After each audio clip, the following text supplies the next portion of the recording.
یہ دو چند مسائل ہیں قربانی کے حوالے سے. جو پیچھے بارش ہو رہی ہے تو وہ لوگ اندر آگے بیٹھ جائیں, بارش میں نہائے نہیں. یہ محمد حارث کی والدہ خاتون زوجہ عمر ناصر دعائے مغفرت, کرنٹ لگنے کے باعث انتقال کر گئی. دل سے دعا اللہ تعالیٰ ان کی مغفرت فرمائے.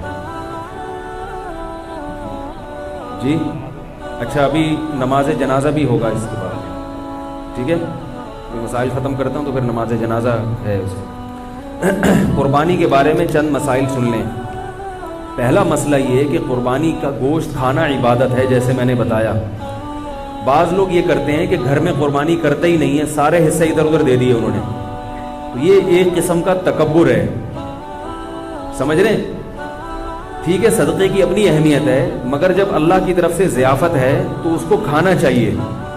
دیکھو ان 3 دنوں میں 4 دنوں میں روزہ رکھنا حرام ہے. کیوں حرام ہے؟ کیونکہ روزہ رکھ کے آپ گوشت نہیں کھا سکتے قربانی کا. رات کو حالانکہ کھا بھی سکتے ہیں, مگر یہ کہ جیسے عام دنوں میں کھانے کی روٹین ہے وہ نہیں کر سکتے آپ. تو اس کا مطلب پتہ چلتا ہے کہ جب اللہ تعالیٰ کی طرف سے ایک چیز کی ضیافت ہے تو اس ضیافت کا انکار نہیں کرنا چاہیے. یہ تکبر ہے. بعض لوگ یہ کہتے ہیں ہم تو پورا سال گوشت کھاتے ہیں, ابھی ہم نے کیا کھانا ہے یار. بھائی آپ پورا سال اپنے پیسوں سے کھاتے ہوں گے. دیکھو ہم پورا سال پانی پیتے ہیں نا, لیکن مکہ جب جاتے ہیں اور زمزم پیے بغیر واپس آ جائیں تو یہ بہت بڑی حماقت ہے یا نہیں ہے بھائی. وہاں جا کے پیتے بھی ہیں اور بھر بھر کے گھروں میں بھی لے کر آتے ہیں.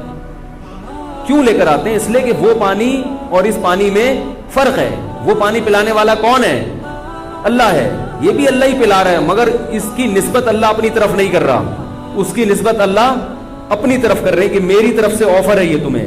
اس میں جو برکت ہے وہ اس پانی میں نہیں ہو سکتی. برکت نہ بھی ہو بھائی, ہم تو اللہ کی طرف سے ضیافت ہے. تو تبھی نبی نے فرمایا کافر جو ہے وہ زمزم پیٹ بھر کے نہیں پیتا, اور مسلمان زمزم پیٹ بھر کے پیتا ہے.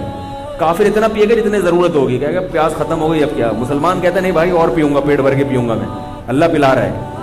نہیں آ رہی میرا خیال ہے بات سمجھ. تو اسی طرح آپ سارا سال تکے بھی کھاتے ہیں, ہمیں پتہ ہے آپ کھاتے ہیں, کوفتے بھی کھاتے ہیں, کباب بھی کھاتے ہیں. وہ آپ کھاتے ہیں, وہ کسائی آپ کو جو دے رہا ہے. اس گوشت کی نسبت کس کی طرف ہے؟ اللہ کی طرف. نبی صلی اللہ علیہ وسلم نے 63 اونٹ اپنے ہاتھ سے نہر کیے اور سب میں سے تھوڑا تھوڑا چکھایا آپ نے. حالانکہ آپ صلی اللہ علیہ وسلم کھانا نہیں کھاتے تھے, بہت کم کھاتے تھے. تو اس لیے ایسا نہ کیا کریں, وقف بھی کریں تو پھر گھر میں بھی کریں. اگر آپ نے صدقے کی قربانی کرنی ہے تو پھر ایک حصہ صدقہ کر دیں اور ایک حصہ, مطلب کہ گھر میں گوشت آنا چاہیے. کہنے کا مقصد ہے تھوڑا آئے زیادہ آئے, گھر میں بہرحال آنا چاہیے. پھر بے شک غریبوں کا بھی حق ہے. غریبوں کے لیے جو مالدار لوگ ہوتے ہیں وہ زیادہ قربانی کرتے ہیں کہ بھائی اتنے حصے غریبوں میں بانٹ دیں گے اور ایک آدھ حصہ گھر کے لیے رکھ لیں. تو گھر میں کچھ نہ کچھ گوشت لازمی آنا چاہیے, سمجھ رہے ہو. دوسرا مسئلہ, فقہا نے لکھا ہے کہ جو غریب آدمی ہو یا اس کے اہل و عیال زیادہ ہوں, اس کے لیے افضل یہ ہے کہ وہ صدقہ نہ کرے قربانی کا گوشت. نہیں آ رہی میرا خیال ہے بات. کیونکہ اللہ کی طرف سے ضیافت ہے. تو جب آپ غریب ہیں, آپ پورا سال گوشت نہیں کھا سکتے تھے, تو بچوں کا حق, بیوی بچوں کا حق پہلے.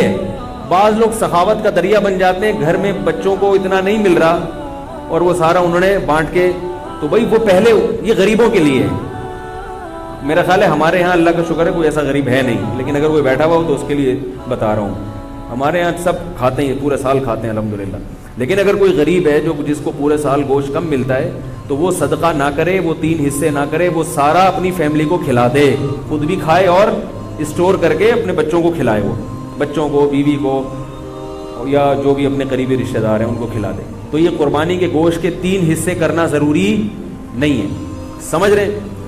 باقی عام آدمی کے لیے حکم کیا ہے کہ گوشت کے 3 حصے کر دے, ایک حصے کو صدقہ کر دے, ایک رشتہ داروں میں بانٹ دے اور ایک حصہ خود کھا لے. یہ جو رشتہ داروں والا حصہ ہے, اچھا یہ 3 حصے بھی ضروری نہیں ہے.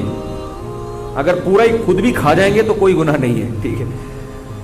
بہتر ہے کہ ایک حصہ, کیونکہ قرآن کہہ رہا ہے کلوا منہا واطعموا البائس الفقیر, خود بھی کھاؤ اور فقیروں کو بھی کھلاؤ. تو قرآن کے حکم کو فالو کرنا چاہیے. 1/3 کو کیا کر دینا چاہیے, غریبوں میں بانٹ دینا چاہیے. اب غریب کی ڈیفینیشن کیا ہے؟ یہ ایک نیا موضوع ہے. بہرحال جو آپ کو غریب لگتا ہے آپ اس کو دے دیں. باقی رشتہ داروں کا حصہ جو ہے تو رشتہ داروں میں اگر قربانی ہو رہی ہے تو نہ دیں ان کو, ٹھیک ہے نا. اگر ہو گئی نہیں ہو رہی تو پھر ان کو دے دیں. تو یہ ہوتا ہے. باقی 2 حصے آپ رکھ لیں, 1 حصہ بانٹ دیں, ایسا بھی ٹھیک ہے. دوسرا مسئلہ قربانی کا یہ ہے, بہت اہم مسئلہ ہے کہ جس جانور میں 7 آدمی شریک ہوں یا 6 آدمی یا 4 آدمی یا 3 آدمی, اس کے گوشت کو تول کر تقسیم کرنا لازم ہے, اندازے سے تقسیم کرنا حرام ہے. بعض لوگ کہتے ہیں ہم سب راضی ہیں تو کیا ضرورت ہے. بھئی راضی کا مسئلہ, گوشت سودی اموال میں سے سودی. دیکھو 10 روپے دے کے 11 روپے لے سکتے ہو کسی سے, چاہے وہ دل سے بھی دے رہا ہو, پھر بھی نہیں. تو گوشت کی ایک بوٹی بھی کہیں زیادہ چلی گئی تو یہ سود ہو جائے گا.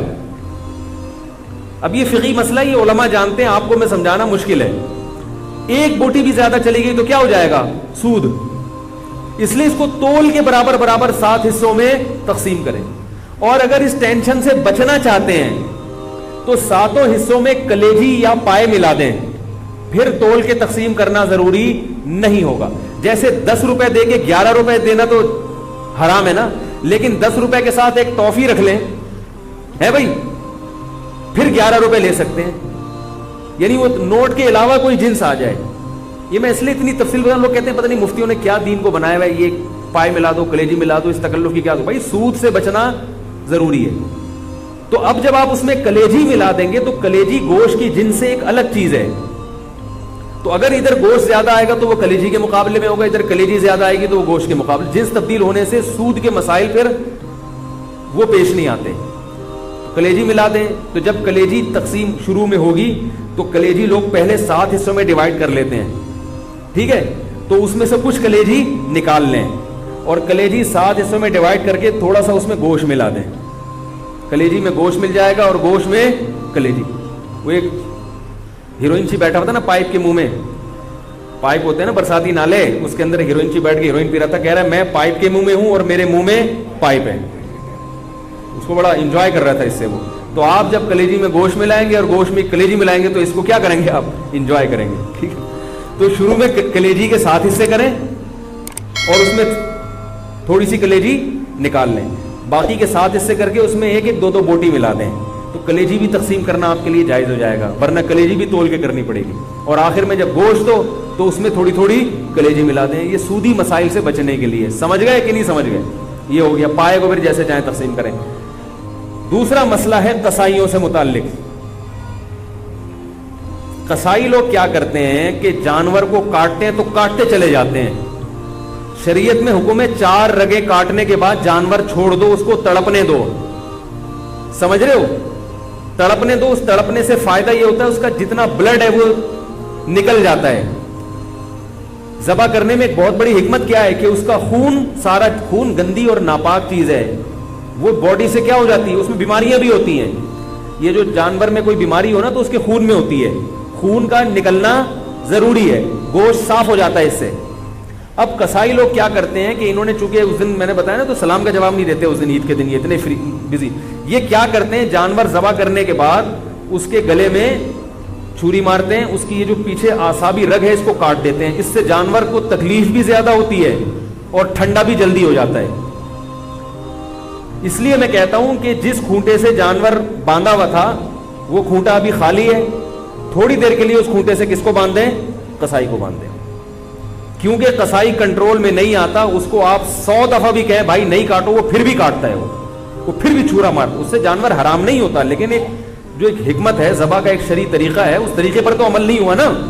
جانور تو حلال ہی رہتا ہے, لیکن ایک کراہت آتی ہے, کراہت مکروہ عمل ہے یہ. اس لیے قصائی کو پہلے گائے پہ جتنے آدمی تھے نا اس سے زیادہ آدمی قصائی پہ چھوڑ دیں آپ.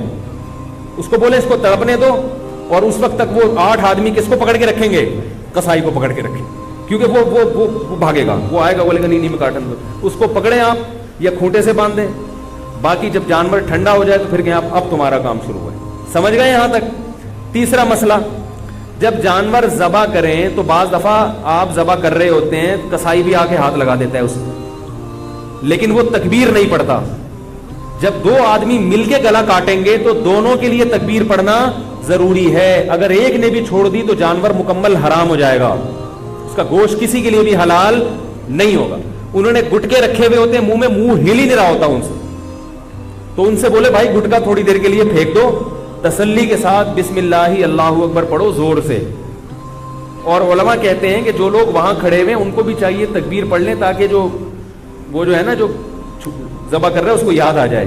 ٹھیک ہے, بھولے سے اگر تکبیر رہ گئی تو بھی جانور حلال ہے, لیکن جان کر اگر چھوڑ دی, یا مسئلے کا علم نہیں تھا, یا قصائی یہ سمجھتا تھا بھائی اس نے پڑھ لی تو کافی ہے, مجھے پڑھنے کی ضرورت نہیں ہے, تو وہ جانور کیا ہو جائے گا, حرام ہو جائے گا. بھولے سے چھوٹ جائے تو ایک الگ بات ہے, جان بوجھ کر تکبیر چھوڑیں گے تو جانور حرام ہو جائے گا. البتہ آپ 4 رگیں کاٹ چکے تھے, پھر قصائی نے چھری ہاتھ میں پکڑی ہے, پھر کوئی فرق نہیں پڑتا, پھر وہ تکبیر نہ بھی پڑھے تو جانور کیا ہے, حلال ہے. شروع کی رگیں جو ہے نا جب کٹتی ہیں تو اس میں تکبیر کا پڑھنا ضروری ہے. آج کل یہ فارمی مرغی والے بھی تکبیر نہیں پڑھ رہے, تو میں نے کئی دفعہ پکڑا ہے, ان کو جا کے پکڑا کریں, ان سے بولے زور سے بولا کرو, ویسے تو باتیں چیخ چیخ کے کرتے ہیں, جب اللہ کا نام لینے کا وقت ہے تو پتہ نام ہی نہیں لیتے وہ.